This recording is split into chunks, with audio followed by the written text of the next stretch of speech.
Welcome to The Crunch with Crib Creative. I'm Jess, and each week we're going to be diving into the stories of some of Perth's best agents and business people, how they got where they are, and what they learned along the way. Welcome to a special edition of The Crunch, recorded live at REBar Camp 2018. This episode features an inspirational Nicole Cooper talking about overcoming adversity in life. Hello, everyone. How are we? We're good? Awesome. Thank you, David, James, for your magnificent presentation. It's the first time I've... No, please, continue. It's the first time I've heard David speak, so what a pleasure. I am here to talk to you today, according to the agenda, on the topic of resilience. And so I will do that. And I want to flag up front that as part of this discussion, there will be a mention of cancer and a cancer battle. And it's important that I mention that because for some people that can be very much an emotional trigger. And just giving everyone a moment. If I had walked into a session and not been warned that I was going to sit down and endure part of a story about cancer sort of 6 months ago or 12 months ago when I first learnt that I had my own story, I would have found that quite confronting. So I want to share with you up front there will be a bit of cancer talk, but that's not actually what the talk is about. It's important to the story, but it's not actually what the talk is about.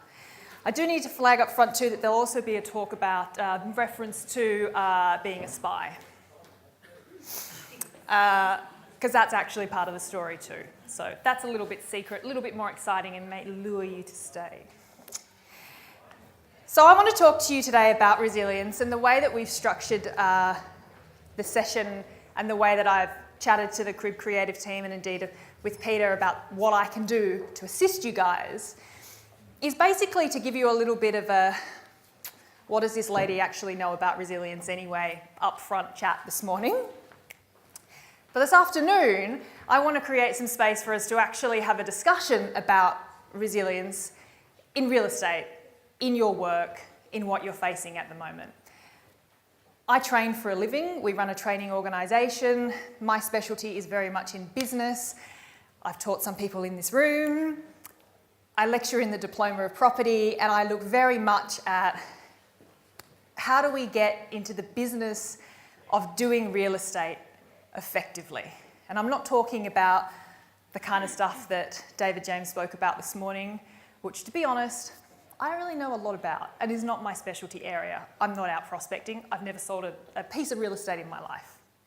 But I have ran a lot of businesses. I've got an MBA and I've taught a lot of people how to apply those business concepts to the world of real estate to really prosper. Daniel Gonzalez, my student, just FYI, just FYI. Our diploma, just FYI. Had to throw it out there. Okay, so in the broader context of the story, that's where we're getting to. But let's divert a little bit for a moment to talk about what's happened for me over the last 12 months. I was feeling pretty tired, working hard, achieving a lot, had an 8-month-old baby, pretty busy, running a business over here in Western Australia in real estate training, living in Melbourne, because I married a Melbourne boy. Felt a little bit tired. So I went to my GP and I said, I feel a little bit tired.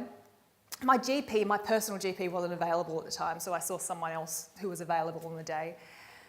And she said, well, Nicole, don't you think you maybe need to adjust your expectations as to what someone with an 8-month-old baby might be able to achieve in their working week? Maybe you're just working a little bit too hard, pushing a little bit too hard, just go home and rest, darling, you'll be fine. And I thought, I don't really like that answer. I'm going to get another opinion. I waited till my GP came back and he said, yeah, no, the things you're describing are not really great. You're feeling really tired. You've lost a little bit of weight. I'm not really sure about that. I'm willing to stand behind you going out and investigating that. So he did. So he sent me off for an ultrasound to start off with. We were looking for gallstones. I don't know if anyone's ever had gallstones. They can be pretty painful, pretty nasty, and can contribute to some of those kind of symptoms. I lay there on the table and this lady did the squirty, the ultrasound I was quite familiar with, having had a baby. And she was really chatty and really chatty and really chatty, and all of a sudden she got very quiet. And at the time I thought, that's a bit weird. Wonder what's going on there. No, it's fine. I'll put it out of my mind. It's fine. So then I got a referral to a gastroenterologist because there are a couple of lesions in my liver that they picked up as part of this scan, part of this ultrasound. And when I went to see that gastroenterologist, she said, look, Nicole, here's the thing. A lot of people in your age group tend to get these kind of benign tumours in their liver, and that's because young ladies who've been on birth control for a long period of time in their life, working type females like me, have put off having kids for a long time, have taken a lot of these pills, and that stuff tends to actually gather in your liver, and that's the reality of, where you're at in life. So don't be alarmed. We'll send you off for an MRI, we'll rule them benign, and you can get on with life. So I went to that MRI, came home, and I got a phone call to say, I need you to come back in to see me. I need you to bring your husband. I need you to leave your baby at home, please. So at that point, I wasn't feeling great. Still managed to get myself together and drive there, and got there and was told, what you've got is cancer in your liver. Now, we can tell from looking at them that these tumours are advanced tumours, aggressive tumours, but they're also secondary metastasised tumours. So the source of your cancer is either in your bowel or in your breast, but the fact that it's here in your liver means that it's stage 4. So you need to go see an oncologist rather quickly, i.e. tomorrow. So I did that, feeling quite overwhelmed, as you can imagine. And I went to go see the oncologist, and she sat me down and she said, in a really haphazard way, which was quite a surprise for me because you would think that oncologists were quite kind of savvy in delivering news around cancer, but this one wasn't. And she kind of did a couple of roundabout conversations where she talked about liver surgeons and whether I had one, then delivered the news that the liver was actually inoperable and there's nothing we could do for the liver. But it would be good to have a liver surgeon because then you'd get the second opinion just to make sure you know that I'm not fibbing on that. And at that point, we didn't really need to have that discussion. And then after about 20 minutes of chat, she delivered the news that on a palliative chemotherapy regimen, people with my kind of cancer had about 2 to 3 years to live. So I got that news in March last year. Now, that's pretty crazy news for someone who was 32 years old at the time, 8-month-old baby, running our own company here. I'd just done an MBA. It'd taken me freaking 6 years to get this thing done. I had 2 undergrad degrees. I'm in the prime of my life. I've married someone who, has gone on to achieve great things, and he's in the peak and the prime of his life. And we're both looking at having our first baby and about to move into a real house in Melbourne, because we're in that market that was spoken about by a DJ there about it's really tough to buy in Melbourne, but we've just gotten onto the property ladder properly. It was all so exciting, and now I'm going to die in 2 years. So I sat on that for a couple of weeks. No, a couple of days, sorry. And then I thought, I need another opinion on this. I can't just sign up for palliative chemo and that's the end of me. I need to push the boundaries on this. And maybe that had kind of always been my instinct to do that. So I went and sought a second opinion. And he was a liver surgeon. And he said, look, the chances aren't great, Nicole, I'll be honest. But there is a 1% chance that we could make this work. And we would do that by using a particularly aggressive chemotherapy that is going to knock you for 6. You are going to really not be able to function for a certain period of time here. We're going to push, and we're going to try to use the chemo to shrink the tumours to eventually then put us in a position where we're operable, and the surgery is the life-saving opportunity. Do you want to play that game? And I said, yes, I absolutely want to play that game. The 1% I can work with. So he said, go see this oncologist, my very good friend. So I went to meet what we all describe in my family as the Sri Lankan George Clooney. He's delicious. Which is great, because I have to see him on a fortnightly basis. You've got to find the perks in everything, right? So we go to see him, and he's so very optimistic and warm and glowing and full of hope for me and my set of circumstances, despite the fact that really my set of circumstances were really sending us down a path that was not going to be great. He prescribed me that really dicey hard, disgusting regimen of chemotherapy. And he also prescribed exercise. And this is something I've been harping on about for the last couple of weeks now, and was featured last week on the front page of The Age, Sydney Morning Herald. I was on the ABC News breakfast couch. I was here on TV on Channel 7 and Channel 9, Channel 10, talking about exercise and the role of exercise in fighting cancer. And so he sat me down and said, you're going to have this chemo and you're going to be exercising in the gym. And I'm not talking about a walk around the park. I'm talking about getting in and breaking your squat record in the gym. That's what I want you to be doing. And I, at that point of time, I know, right, had no idea about cancer, really. Like, we had no experience of cancer. We don't have a history of cancer in my family. There's no sort of genetic predisposition to cancer. None of my friends or family had had cancer. I was in this wonderful position where I was blissfully in denial about what I was actually about to face and said, sure, I can exercise. Okay, fine. Yep, no, I'll get on board that. Then I started the chemo. And the chemo is the toughest. I cannot even give you the words as to how tough the chemotherapy is, how horrible you feel, how revolting it is, how lethargic you are. But it was part of my prescription and part of my therapy to go exercise, so I did. And the results were amazing. So within 6 rounds of chemotherapy, 12 weeks, we did another scan and showed that my cancer had essentially turned off, that the chemotherapy was killing it and the exercise was killing it. At the 12-round mark, so 6 months later, we decided to go in and to do the liver surgery. So I had 25 centimetres of bowel removed and 2 segments of liver. I have a cut from here to here, pretty much as long as the bones will allow, to take all of that disease out and allow me to function again without it. And then I went through waking up in intensive care and spending a week in hospital and learning to walk again and doing all of those things, because they literally kind of tear you apart, and that's what you have to do to put yourself back together again. And I was upbeat and excited and motivated and incredibly excited for the fact that, this was my opportunity, and I had this opportunity to have life-saving surgery. And went in after all of that, after I'd recovered, ready to take on another 12 rounds of chemo again, to sit down and be told the scans that we did to prep you for your next round, to give us a new baseline now of where you sit, have shown that the cancer is in your lung and it's still alive there. So that was a bit, all right, talk about taking another smackdown. But that was fine, because then we can do lung surgery. So I did 6 more rounds of chemo and then signed myself up for a lung resection. So that was another round of hospital stays, another cut from here to here. I love my scars. And we took out a chunk of my lung. We had to break a rib to do it. I don't know if anyone's ever broken a rib. Anyone? It's just the most painful thing ever. I thought this was bad, but this was so bad. You can't move, it's just horrendous. And it was very, very tough to recover from that. But I did it, because that's what we needed to do.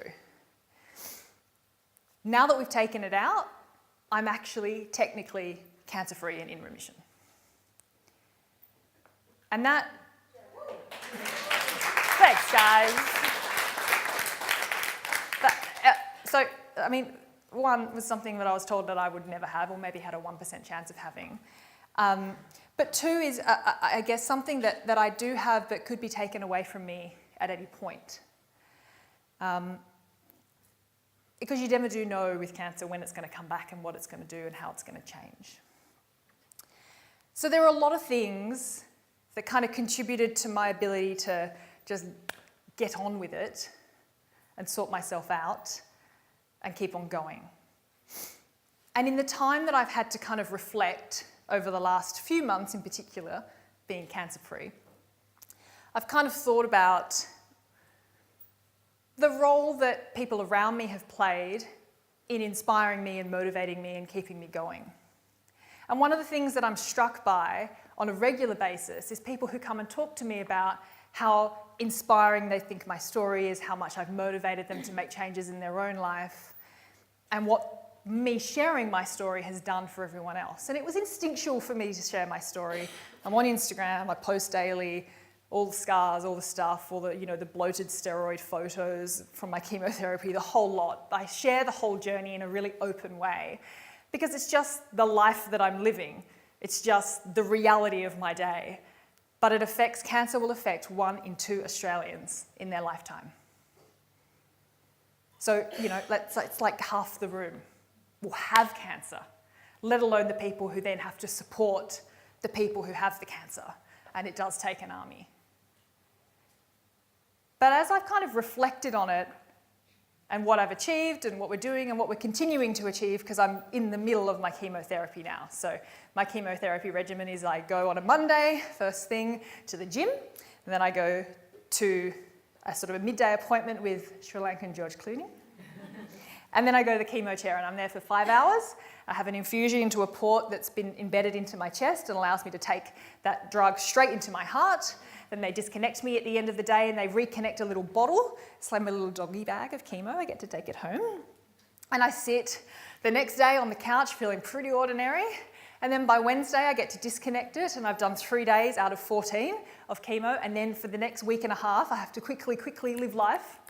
Do all the things I want to do, all the business building activities I've got to do, all of the child rearing activities I've got to do, all of the being a wife and being a friend and doing all of that stuff. And then on Monday, I'm back in that chair again.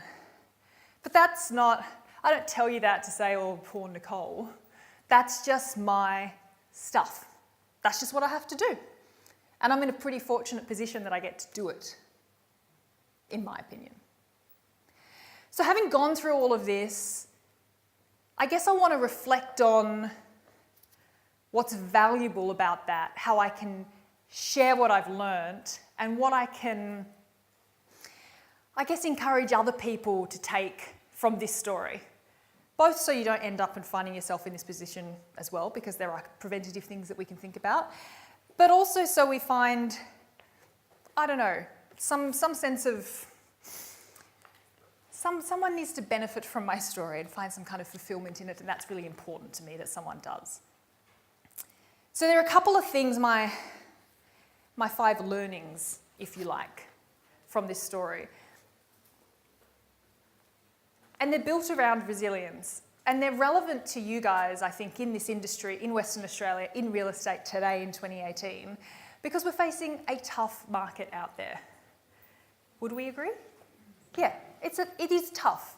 And I hear that every week from my students. I see that in the uptake of our training, because West Coast Property Training offer quite a premium product when it comes to training. We're not cheap, quite intentionally, because we've got some pretty clever minds who've done some pretty cool things, and we get some pretty impressive people to be involved in our training. And so we see that in the uptake of our services, obviously, when you sell a premium product, and there's a downturn, that's a tough time. And a downturn that coincides with a time where, my mum, who's the CEO of our business, can't necessarily do a lot of focus on the business because she's over here helping a terminal daughter. So it's been tough. But there's a lot to take out of that, I think, for everyone. And the idea about today was for me to say, yeah, I've got this story, and yes, there's a lot of resilience that we can talk about. But I'm far more interested in talking to you guys about what you've been doing, coaching you guys through the change that you're facing, and taking some of the broader ideas that I've, I guess, learned and translating them into real estate. And that's something that I do in my training, in my role, and is something that I want to do this afternoon when we have some time. So right now, I know you guys have all got some paper and pens. I want you to write down what it is about being in real estate that requires resilience from you. So it might be a certain situation that you've encountered.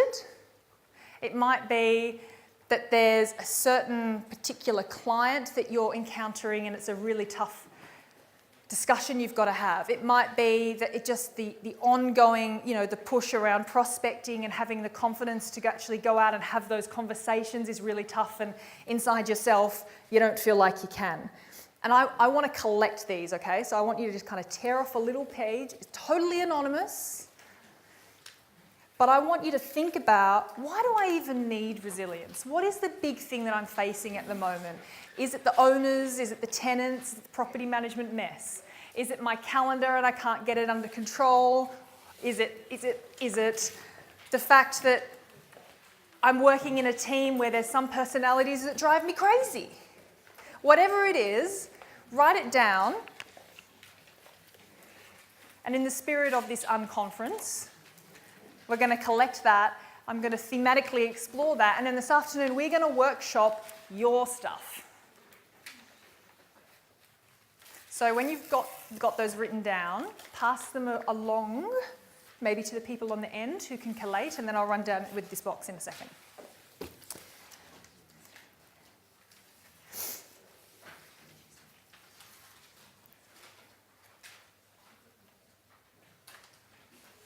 So the thing that struck me, being a newly minted cancer patient, is the fact that really you have to just call on all of the things in your life that have helped you just to do what you do in order to do what you do next. And that's true for all of us, in all of our situations, in all of our lives.